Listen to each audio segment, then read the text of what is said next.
time series data types. Now, what exactly is it? It's when sequence of data points are collected over time. It's pretty simple. Now, changes can be within milliseconds, days, and even years.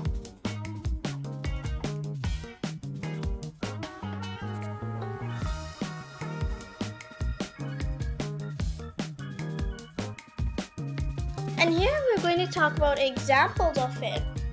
And number one example is known as financial market. And we have healthcare monitoring as the next example, and weather conditions as the third one. Let's move on to the next point.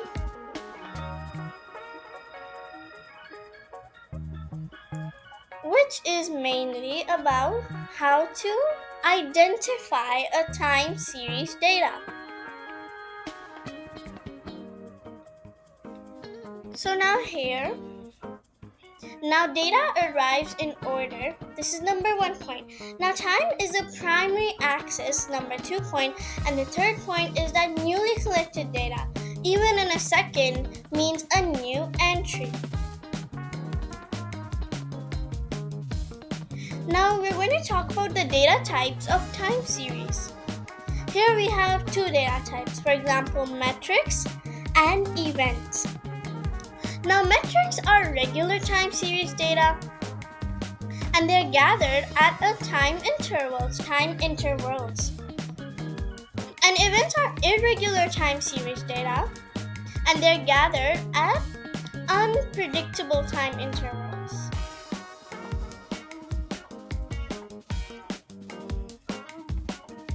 Now an example of metrics is healthcare monitoring and weather conditions. Example of events can be bank deposits or withdrawals or log data. Let's move on to the next point of time series data. Now the data types of time series can either be linear or non-linear. And here I'm going to draw a graph. As you can see, this is mainly linear, and non-linear can be like this.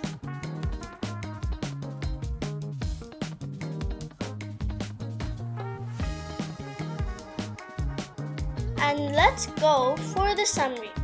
Now, time series data is collected over a specified continuous period of time. Here we have a data called cross-sectional. And what is the definition of this? Now it is basically an opposite kind of data, and it relies on collecting various types of it and organizing them at a single point in time. This is the main definition. We have another data called pooled data. Here it is a combination of time series and cross-sectional data. And we're done with chapter number 3. Thank you so much for watching.